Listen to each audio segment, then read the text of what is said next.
Good morning. Good morning.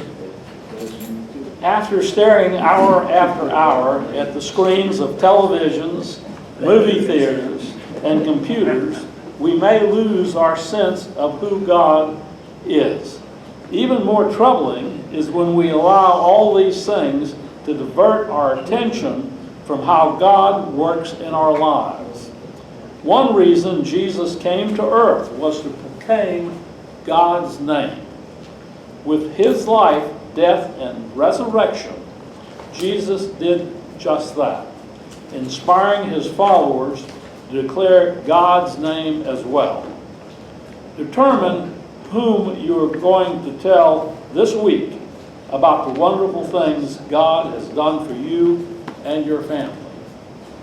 Let us pray and proclaim from Hebrews 2:12. I will proclaim your name to my brothers and sisters.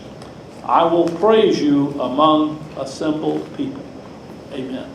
Amen. Sissy?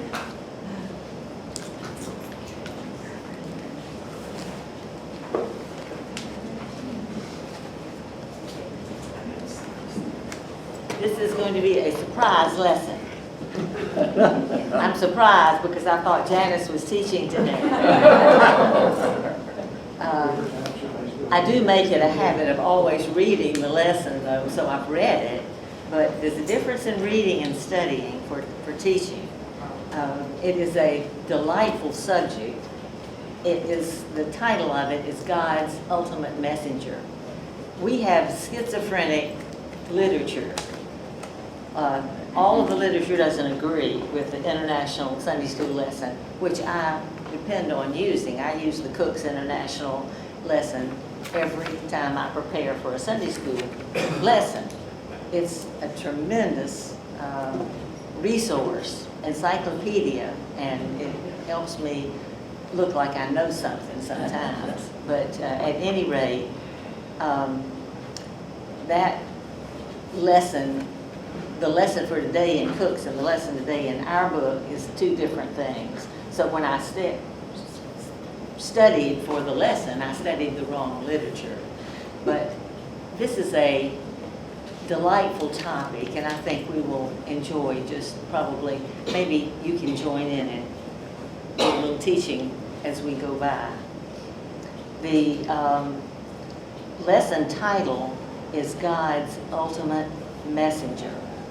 And the passage is from Hebrews 1 and 2. I'm going to read the scripture that is prescribed. Well, maybe she's going to teach after all. I don't know. Is Janice teaching? She's not teaching. She's not? Okay. I was under the delusion that she was, but anyway, here we go. God's ultimate messenger. You've got to know something about messengers. We'll just talk about what a messenger is. What is a messenger? One who brings messages and delivers, I guess, information from one person to another or from one group to another. That's right. Okay, somebody who pronounces, who makes a pronouncement about something that is happening or something that will happen or something that has happened. A messenger just comes and tells you things. Some messengers are very welcome. Some messengers are not very welcome.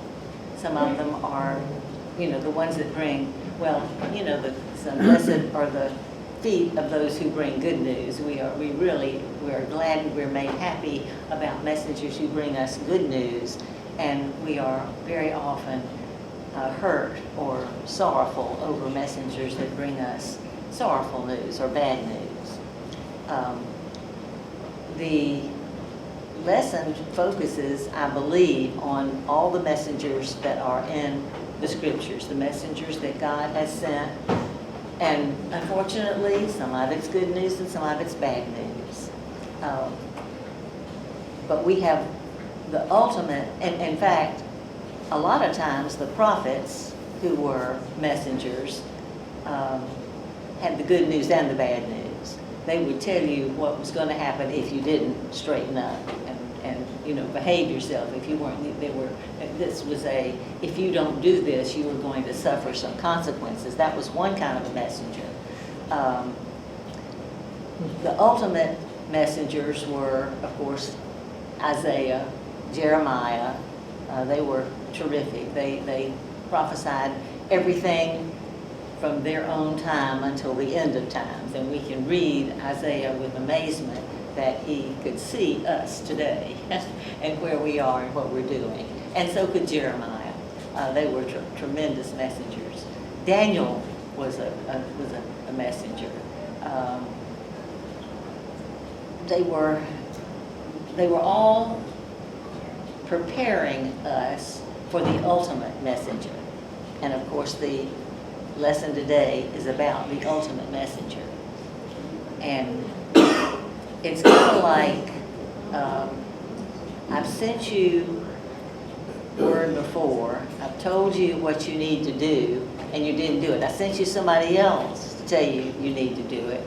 I've now sent them on and on over the years, and finally I'm sending you the ultimate. I'm sending you the last one you'll get. And if you don't listen to him, then you are in serious jeopardy. So the ultimate messenger, it's not really hard to tell who it is, although there have been many deceivers, many people who call themselves the ultimate messenger and who gave a message that was not true.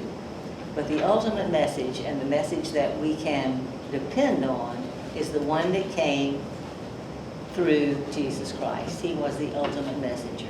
He was the last. Now you remember the story in the scriptures. It's a parable about a man who had a vineyard. He had a very profitable vineyard. And he wanted some people to work in that vineyard, and he called somebody up to go. And he hired them and said, you go work, and when the day is over, I will pay you your due. And they said they would go work. They worked a little bit and got hot and tired and left. And so that went on day after day. And he had nobody to work his vineyard. And finally somebody came and he said, I really have to have somebody that will do this work and take it to completion. And he finally had a servant, a person who said, I will do it. And he did exactly what he was supposed to do. And he was very blessed of the master of the field. Now that is kind of a metaphor for all of the prophets that came forward before the ultimate prophet appeared. They came and they prophesied, but they didn't really grab the imagination or get the attention of the people of Israel. They listened to them for a little while. They might have believed in them for a little while, but one by one they were discredited, and they did not pay attention to the prophets. Finally, the ultimate prophet appeared. And as in the story of the workers in the field, the parable, the owner of the field had sent all of his hired help, and he said, I know they will listen to these people. They didn't. Finally, he said, no, I'm going to send my son, and I know they will listen to him. But when the son of even the owner of the field came, they did not listen. In fact, they set upon him and they killed him. That was a Old Testament kind of preparation for the becoming of the ultimate prophet. All the other prophets that came, they were discredited. Some of them listened, some of them didn't, but they didn't ever capture the attention and the imagination of the whole tribe of Israel, the whole people of Israel. God's chosen to be a light and a reflection of Him in the world. And so he said, okay, I'm going to send. They killed my hired hands. They discredited them. They haven't listened to them. They have done. Now, finally, I'm going to send my son. And I know they will listen to him because he is my son. Now that's the parable. And of course, the parable was a reflection. A parable always tells the truth. And this was a preparation for the truth of the coming of the son of the owner of the field. Now, in all of the parables that we read, the field is the world. The field is the world. So when the son of the creator, the son who owned the field, the father owned the field, sent his son, it was with the expectation and the hope. Although God knows everything ahead, he knew what would happen. He knew what would be the result of it. But he sent his son, which was his own person, his own person in the form of Jesus Christ. He sent his son into the field to see that everything got done properly. And of course, the same thing that happened in the parables happened to the son who came in. He was eventually mocked and discredited and executed. They did not, because they did not believe in him, and they did not want to do the work that the owner of the field had called them to do. They didn't want to perform the duties of being a human being created in the image of God with the capability, with free will, but the capability of doing the good and righteous things. And of course, the same ability to not do the good and righteous things. So the ultimate prophet, the ultimate messenger that came in was Jesus Christ. And you know, what was his message? What was his basic message? Save the world. Love. Believe, repent and believe. What was his the pinnacle sermon? Love one another as I have loved you. Love one another as I have loved you. That was his storyline for every one of the sermons that he ever preached. I think it was beautiful. He just said, God is love. I came from God. He has given you the free will to do as you choose, but you may choose to love one another, live in peace and harmony and happiness, do great and wonderful things, and spend your days on earth in living and loving, and then spend eternity in the presence of the ultimate messenger who came and gave you the message. That's a glorious and a very brief and glorious kind of sermon to preach. Love one another as I have loved you. How did Jesus show his love to other people? What did he do? Cured the sick. Gave his life. He what? He gave his life. He gave his life. That is for certain. That is the ultimate gift that he gave. He gave his life as a ransom for the many who. But what did he do for him when he was walking the earth? What are some of the things that you can think of? He interacted and with the pariahs of his society. Interacted with the pariahs of his society, the tax collector, all of the people that everyone would be saying, ew, you don't want to be near them. And he went near them and Okay. cared about them, treated them with respect. He treated everybody with respect. He certainly did. He was social. He was not a recluse, and he didn't go off and meditate and pray by himself for a very long period of time. He walked among the people. He talked with them. He touched them. How did he help them? He healed. He made them see. He healed them. He fed them. He recognized them. Well, he recognized them, and of course he appreciated that he did respect everybody. That's probably a good number one imitation of Christ, is to be respectful of other people, no matter who they are. They are God's creation, and they deserve maybe not your loyal devotion, but they deserve respect as a creature created in the image of God. And if you can look for that image, you have done yourself a great favor, and you have done them a great favor. Sometimes when you recognize the godliness or the Christ-likeness in another people, they don't recognize it themselves, but you treat them as though they have it, and all of a sudden, they have it. So, very frequently, the way we treat people is the way we get treated by them. Of course, that makes good sense. Jesus did appreciate and respect all people. When he saw someone who was hungry, what did he do? Fed them. He fed them. And of course, he fed them the bread of life, which was himself. But he also gave them the bread of the body, which you need to live day by day and hour by hour. So when someone was hungry, he paid attention to their needs, and he gave them something to eat. If we are imitations of Jesus, if we are imitating our messenger, then that is a good message for us to hear. When we see that there is a need around us, close to us, if there is a need that we can possibly address, it is important to do so.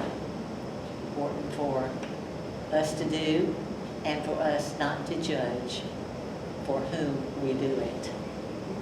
Okay, if feeding, and feeding is not just, the physical food. Feeding is also the socialization. Feeding is an attitude. Feeding, and what else did he do? I think that Jewish people all of us are in our little worlds. And he went out of his world all the time. The Samaritan woman, the poor, the beggars, all of that. And when walked through this,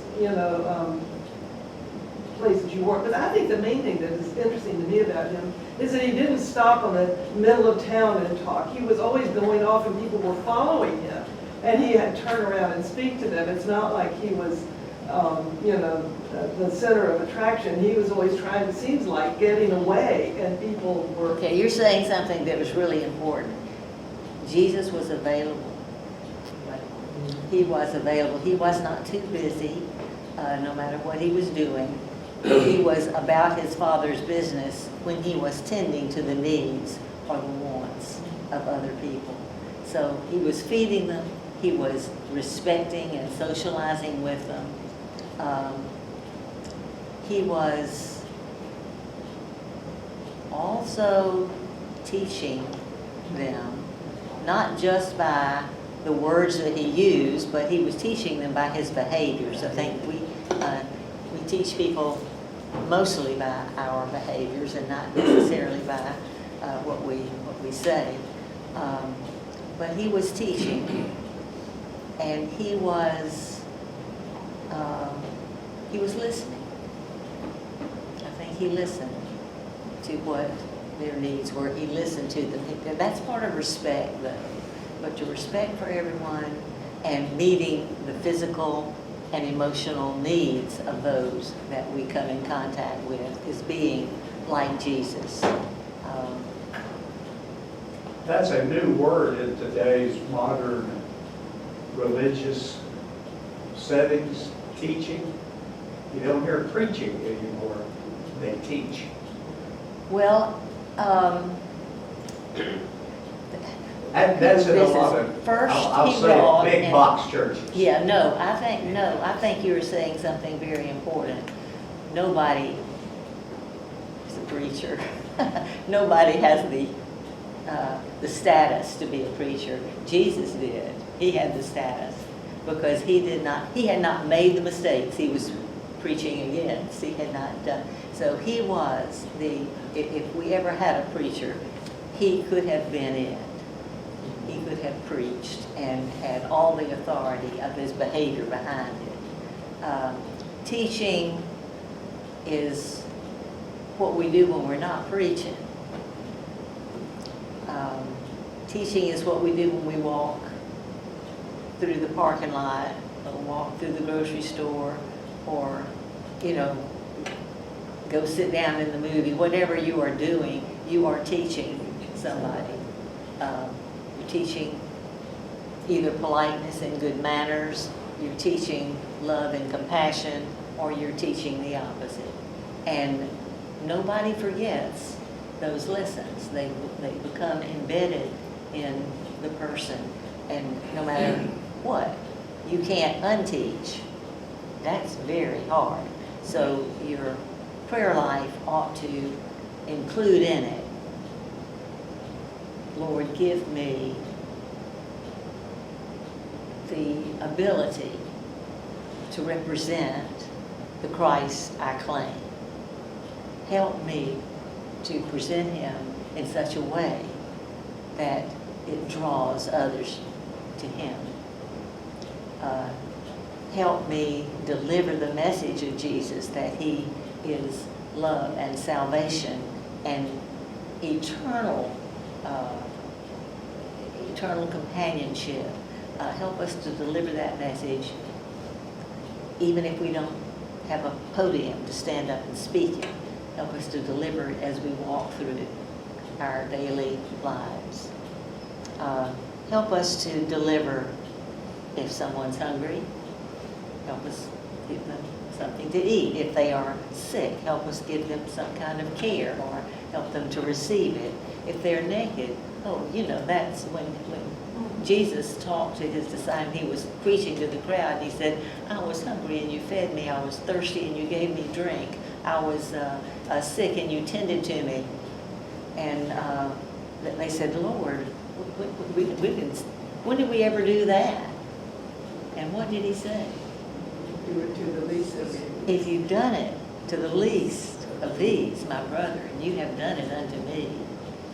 And that's a great truth, that the way we teach and treat and behave with other people, Jesus takes it very personally, because he loves all God's children and he wants them all to be treated with respect and with love and to have what they need. And so he calls on us who can help, and he says help. He calls on those who need help and says, I'll send you something. I will see that you get something. I will see that you get some help. But he works, his hands and his feet are those of us who walk around on the earth in our mortal bodies, and we are called to be Christ to other people. And we are so blessed when we have a Christ who ministers to us, the Christ in someone else who ministers to our needs and our wishes and our hurts. Beautiful. We are indeed, every one of us, God's messengers, even if you haven't had a calling and a title.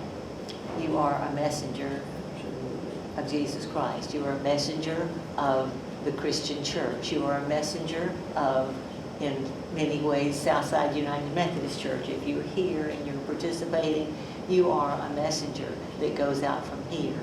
And it makes you stop, makes you pause to think that this church is judged by the way I behave in the grocery store.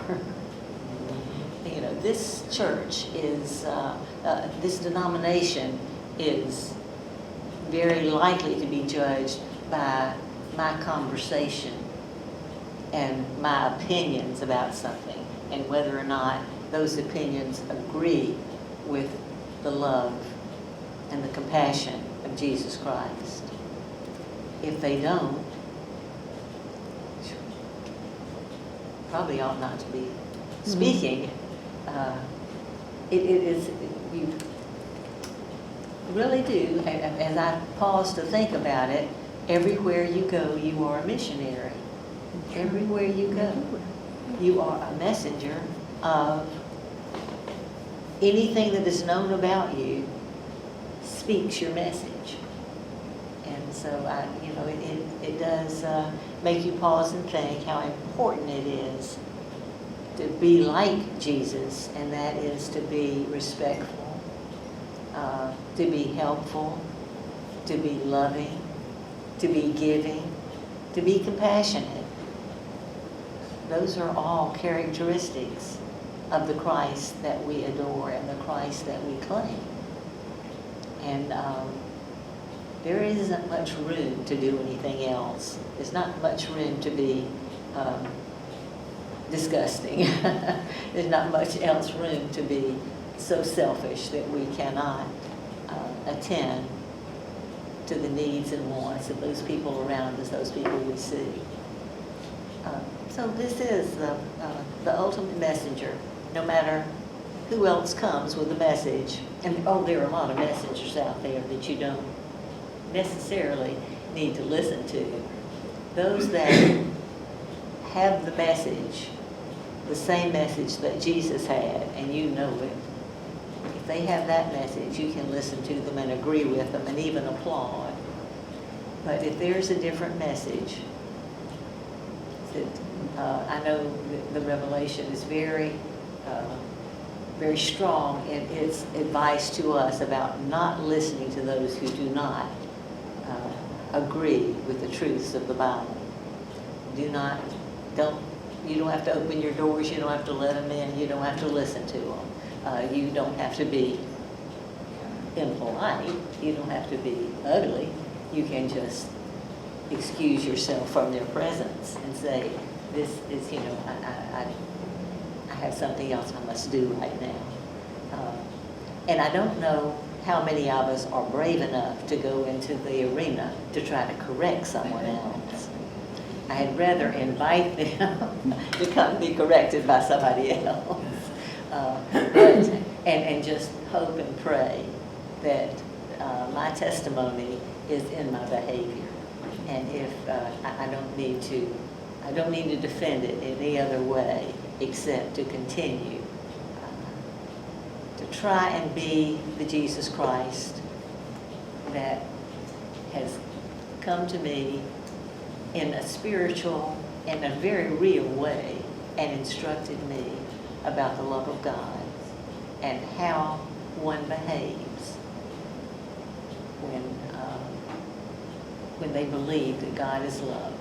Then that means that every step you take, every word you speak, everywhere you go, you are a messenger.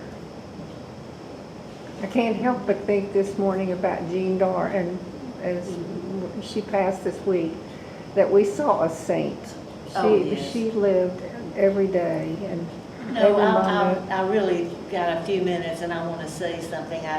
Jean was particularly important to this class because she was the one who called and said, we need a young married class in this church. We just don't have enough Sunday school classes. And I said, well, I hope you have good luck. I hope you have good luck. And she said, no, I'm serious. I really do. We need somebody who can, and she said, you're a teacher, you love to teach. Why don't you try to start a class? And I said, I've got 3 children. No, I've got 2 children and I'm expecting a third one. I'm trying to complete my master's degree at North Florida. And I've just got more than I can do right now. And she said, oh, this is just something I want you to think about and pray about. And in fact, if you would just help me a little bit here by taking this class for, she said, say 6 weeks. 6 weeks. I know I've told this story so many times, but this is a Jean Darr story. Take it for 6 weeks, and then we will, in the meantime, I'll see if I can find somebody else. And maybe somebody that, comes into this class would be interested in a teaching position. So I took it for 47 years and 6 weeks. 6 weeks. But the 6 weeks, I've still got 6 weeks to go on my contract. You never told Jane Dart no. She No, was you never didn't. told her way. You didn't. Well, you may thought you have told her. Bill would say he would dart into another door when he saw her because he knew she had a job for him. Well, I guess the story around the church is when somebody got some, had to do something and they didn't want to do it and they ended up doing it, we accused them of getting darted. You have been darted. And if you were darted, you performed, you behaved. So, no, Jean was absolutely the dearest and best kind of person that there is. And I saw her being Jesus Christ to other people everywhere she went. I saw her at River Garden, walking the halls at River Garden, being a helpful and just a saintly visitor to people who were there. It was wonderful. And I saw her in the hospitals. I saw her, of course, at church. Everywhere she was, everywhere she went, she was Jesus Christ. Yes, She right. was his representative and is a wonderful model and a wonderful example to all of us who have known her. And to be remembering this, we are all called. We're all called to be messengers of Jesus Christ all the time, everywhere we go. And when we see it in somebody else, we recognize it.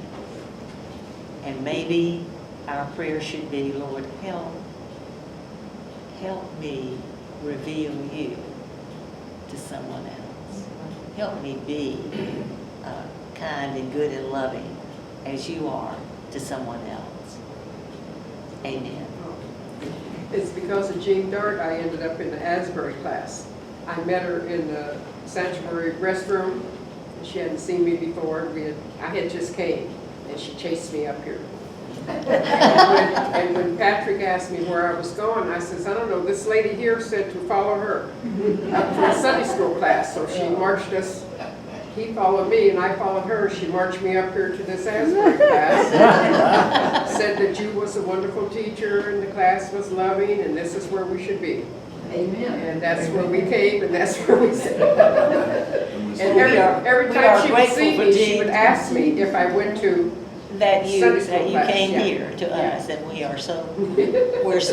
we'll have another thing to thank her for when we get to the early days. Thank you for Janice and. She told Bill one time she had a job for him, and he said, well, what is it? And she told him, he said, that's my birthday. And always on our birthday, our family goes out, we pick a restaurant we want to go to, and our family goes out on birthday. And she said, well, you're just going to have to celebrate your birthday another day. And he did. That was the one way. You didn't say that.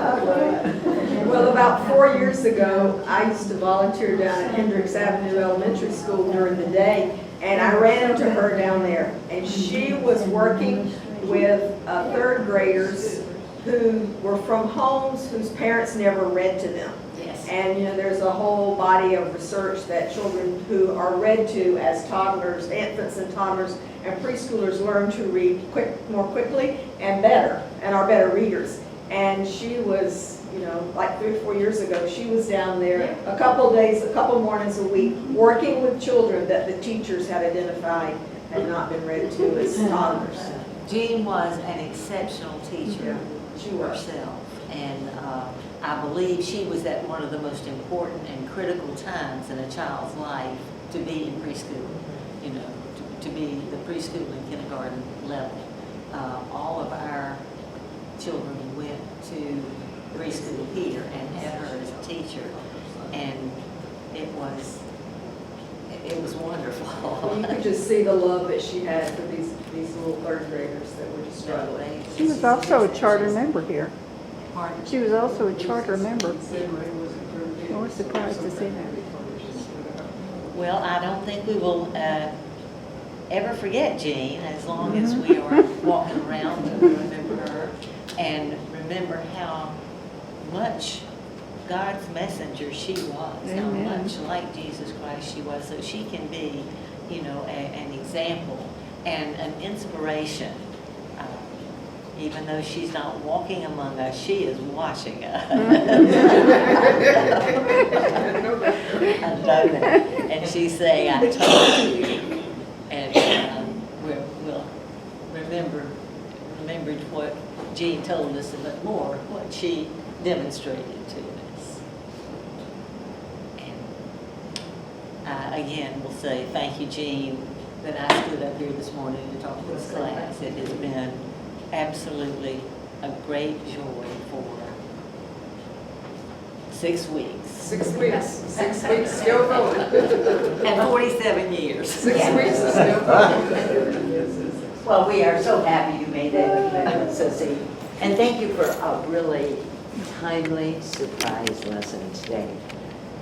Patty is working on finding out what the problem is between our books and the teaching manual, and she thinks she has it figured out. She's going to talk to Dale and see if she can't get it resolved. Okay. We have a couple of items of business today. One is the Fall Festival that we generally support. And Tom said historically we have given about $100. The one thing on their request list is face painting for $100. Would somebody like to make a motion that we support that activity? Okay, face painting is always fun. It's fun to do, and the kids always love it. And it falls within our budget, so that's good. Okay, Tom, any objections to supporting the face painting? Announce the All in day. favor, say aye. Aye. Okay. If for some reason the face painting is taken, I'll just tell them to put it wherever they need it. Okay, that's fine. Sounds good. That's fine. The other thing that, this Sunday and next Sunday, we will do a special collection here in our class for the Bahamas Relief.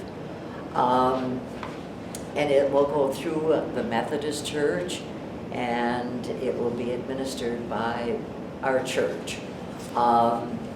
So Patty has 3 baskets out today. We got $31 today. Okay, and I gave Tom a check. So we'll have next week, so if you would like to contribute towards that worthy project, that would be great.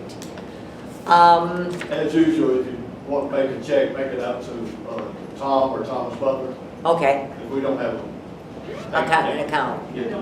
We have Tom's account.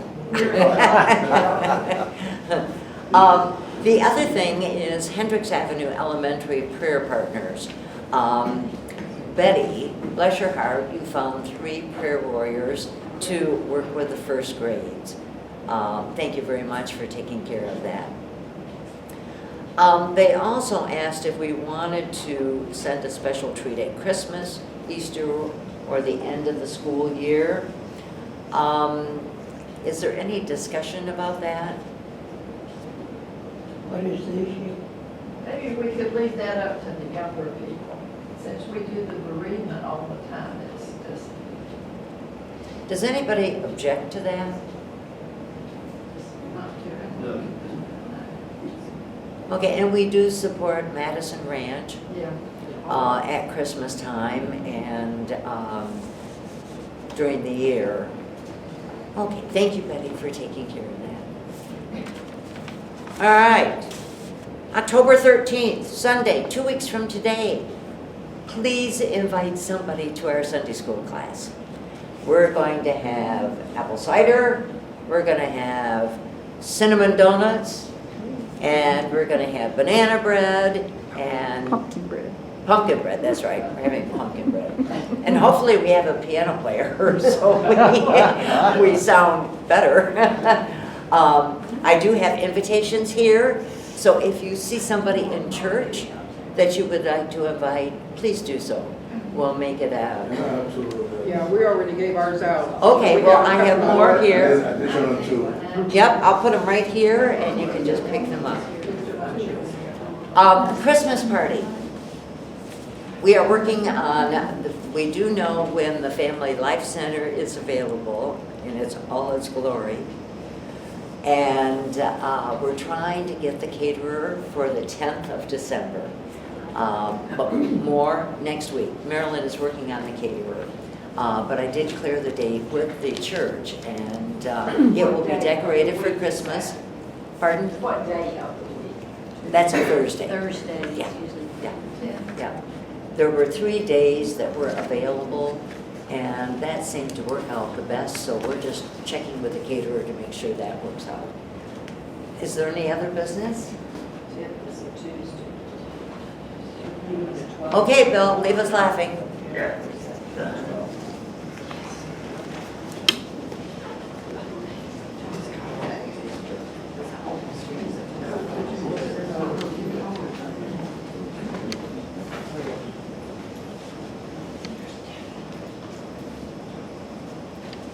These are things that you'll probably never hear from the lips of a southern boy. When I retire, I'm moving north. I know that's right.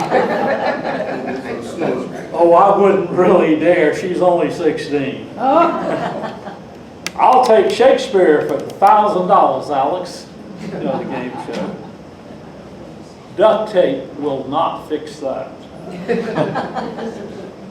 Come to think of it, I'll have a Heineken with a slice of lime. We don't keep no guns in this house. You can't feed that to a dog. No kids in the back of the pickup. It's just not safe. Wrestling is fake. We're vegetarians. You think my gut's too big? I'll have grapefruit and grapes instead of biscuits, grits, and gravy. Honey, we don't need another dog. Who cares who won the Civil War? Give me the small bag of pork rinds. Too many deer heads detract from the decor. I just couldn't find a thing at Walmart today. Trim the fat off that steak. Cappuccino tastes better than espresso. The tires on that truck are too darn big. Unsweetened tea tastes better. My fiance, Bobby Joe, is registered at Tiffany's.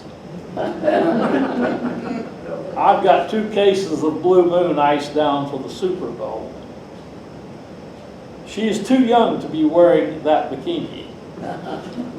Hey, there's an episode of Hee Haw that I haven't seen. I don't have a favorite football team. Use guys. Those cutoffs ought to be a little longer, Betty May. And the number one thing that you will never hear a southern boy say, nope, no more beer for me. I'm driving a whole busload of us down to help with the Elizabeth Warren campaign. We'll all stand with these next.